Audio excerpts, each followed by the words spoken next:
Good afternoon, Tony. Thanks for taking some time out, get involved in Business Owner Spotlight. Would you like to go ahead and introduce yourself and let us know a bit about what you do? Yeah, of course, Scott. Thanks very much for having us. My name's Tony Murphy. I'm one half of Alderwood Studios. I run the company with my brother, Joe.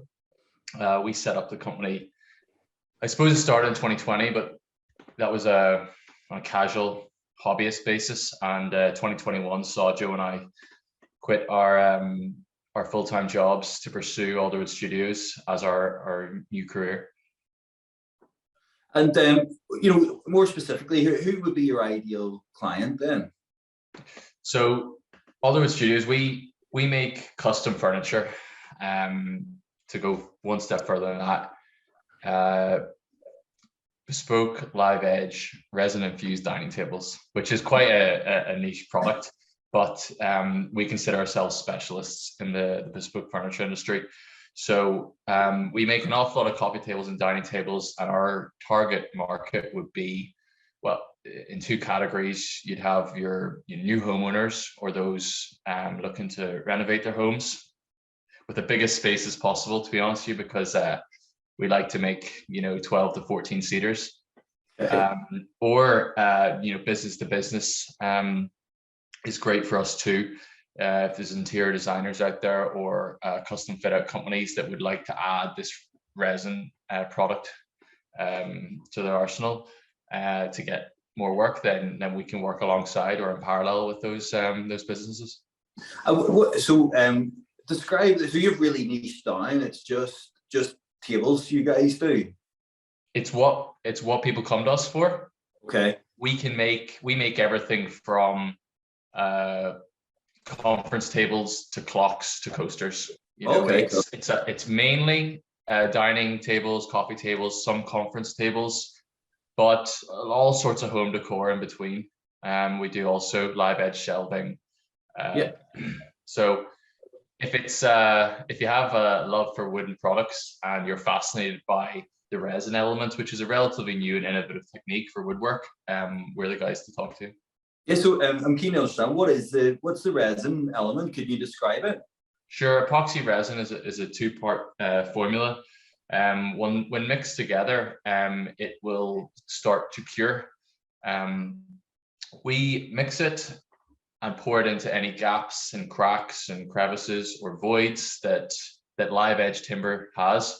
We'll go to timber yards, and instead of buying like boards and boards of oak wood, which is plain, frankly, and uncharacterful, we'll go up to the timber yards and buy the stuff that a couple of years ago would have been chopped up as firewood because it had too much. There was cracks down the middle, there was knots, all the things that would make it quite unusable in terms of construction.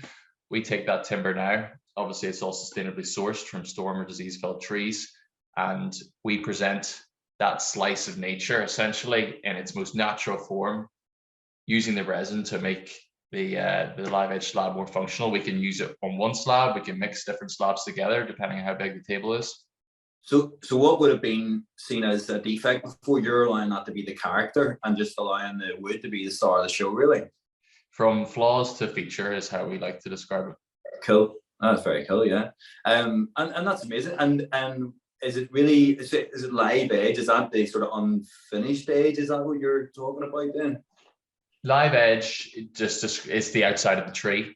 Minus the bark. Unfortunately, we get asked a lot, can you keep the bark on? But unfortunately, it just dries out and falls off. So it's not very structurally stable to keep the bark on for 99% of the time. But yeah, the live edge would be the outer portion of the tree that you can just see the shape that it used to be. You can sometimes our tables they're called would use a slab of wood that has a cross joint, so you can see where at the bottom of your table you're sitting at one end where you have the trunk of a tree going up, and then the person at the other end could be sitting where you'll see that the tree is branched out into two different sections. So yeah, you can just look at it and you can, hey, if you want to sit and count the rings as well, you can figure out how old it is. It really is, So it's totally bespoke. Totally bespoke. And, we consider ourselves, well, we get described as artists. but frankly, it's the tree that is the, we're just presenting the art, the tree in its natural form and beauty. Yeah, amazing. I'm genuinely intrigued. So I mean, so I'm keen to see then. You know, you guys, it was 2020. Was it anything to do with a change in pace of lockdown and stuff that allowed you to explore this as a hobby a bit more?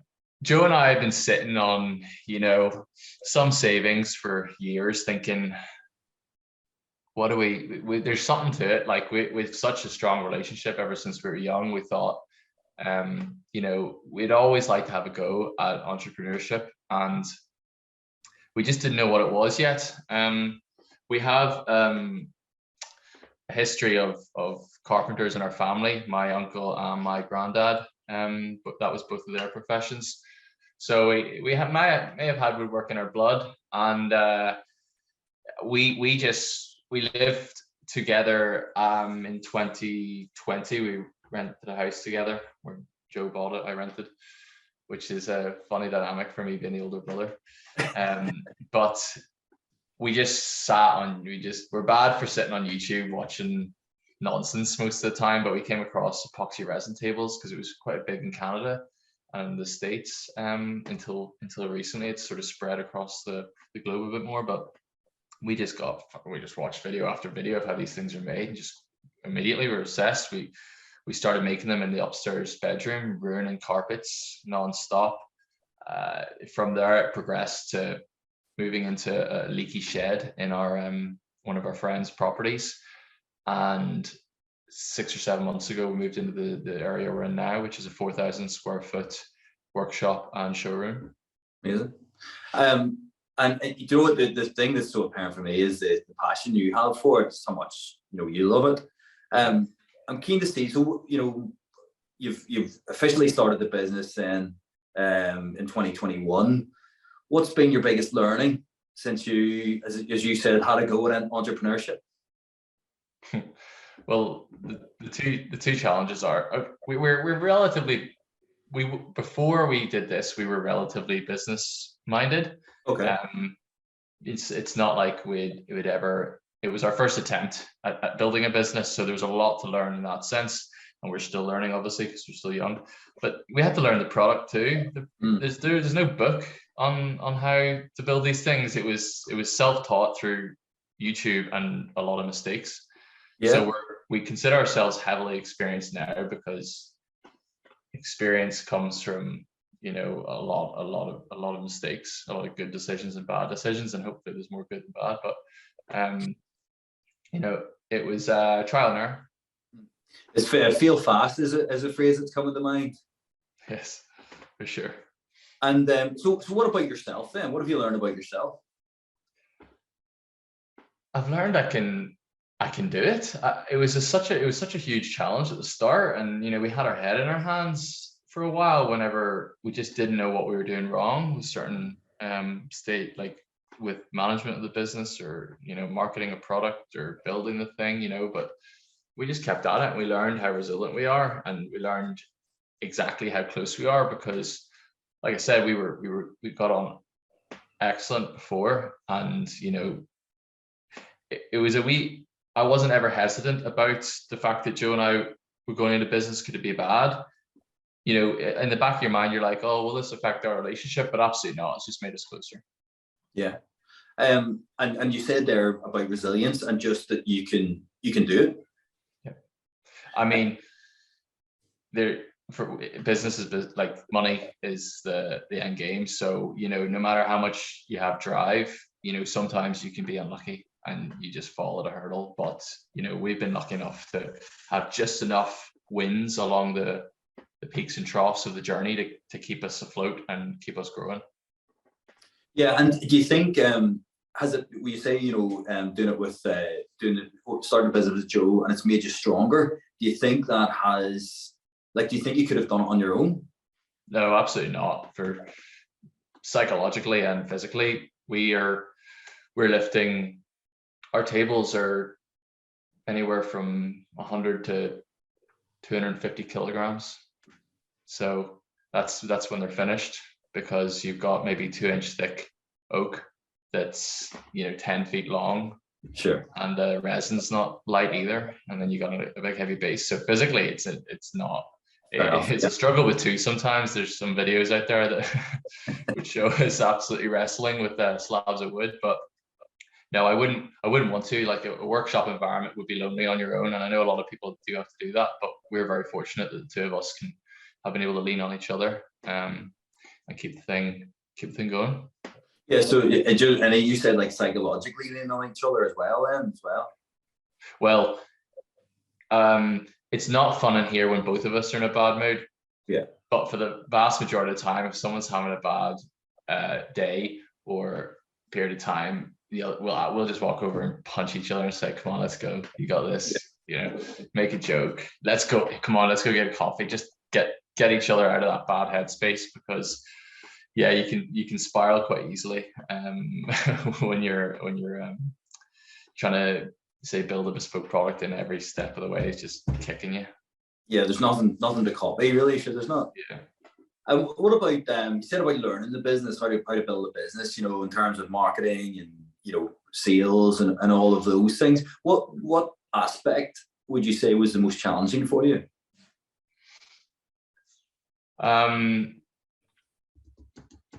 Set aside the actual physical build of it, because like I said, there's no course at university or tech, or it's not, it's just an online world of learning. Set that aside. Probably the marketing, and not just in the sense of how we go about it, how we sell it, finding out the best way forward. The awareness that this product even existed wasn't that sufficient. So I can't, if I go on Google Trends, I'll know, I can see people are not typing in epoxy resin dining table enough. So just being listed on our website, being listed in SEO quite well isn't going to cut it. Like we have to throw ourselves in the face of our potential customers and say, hey, look at us, we exist. Do you know what this is? And that's been a challenge. I feel like the market, there was a demand for this product, and there was very, very little people trying it, certainly on the scale that we've reached. So just getting the awareness across that this product exists, and it's probably been the biggest challenge. Yeah, no, that's interesting. And as you say, you can have as much SEO as you want, but if nobody's looking for it specifically, it's not going to do any good. So, what about then? Any favorite quotes or sayings that you've held on to that have got you through? So it's not an official quote, but I always remember Dad saying to me, whatever I was doing, whether it was at school or during my sports, he would have just said, "Enjoy the grind." Because that's 80%. That's 80% of whatever you do is the grind. And if you're not enjoying it, then find a way to enjoy it, because you'll end up miserable if you're just thinking about the end outcome and why you aren't there yet or how you'll get there. Yeah, it's very cool. And you mentioned then you've moved into this massive showroom and workshop. Then, what does the future look like for you guys, and what do you see as the big challenges moving forward then? Well, this place is pretty future-proofed. Going from 800 square foot from our last place to 4,000 was a big step. It's actually quite cool that the desk I'm sitting at right now as a director of Alderwood is the same desk that I sat at 5 years ago in my previous job as a construction planner. Cool. So when my old company, after I left, my old company moved out of this premises, and I slept in. Very good. That's very cool. That's just a little cool fact about this place. But we have so much valuable space here for growth, whether that's growing our product range or our team here. We've invested heavily in machinery, so even with the workshop sort of full at one end of the high-tech machinery, like our 10-foot by 5-foot CNC, which can do anything. There's loads of workbenches here, and provided the demand increases, the awareness of the product increases, and therefore the demand increases, then we'll increase our workforce too. Fantastic. And whereabouts is the showroom? Where can people go and see it? We're based in Lisburn. The street's on Pine Hill, which is just off the St. Field Road, so quite very close to the motorway roundabout. We are available for appointments, so if anyone's seeing this and they want to get in touch, our details will be listed, and just give us a call and arrange an appointment. Yeah, cool. And just finally, and to finish off, if you could go back to 5 years ago when you were sitting at that desk in a different role, is there anything you would tell yourself? I can't see how I could change anything. Whenever Joe and I made the decision, we felt ready to do it. I would have. I mean, this decision came from being sent away to work. So my previous company was Lisburn based, but my role involved travel, and it was a travel that sort of forced us to conjure up this business plan, which I did in partnership with the Go For It program and Lisburn Enterprise Organization through Invest NI, which they were a big help. But it was that working away from home, which coupled with the unique timing of finding this product online and giving it a wee test at home, that's what spurred this on. So everything just fell naturally into place for us. We're lucky. I can't say I would look back and have to shake myself to say you should have done this, you should have done that. We're very happy with where we are now and how we got there. Very cool. Listen, I am genuinely intrigued by the product. You might be getting an appointment booked by me. And look, thank you so much for taking the time out and sharing your journey. I really enjoyed it. Thank you. All right. Thanks, Scott.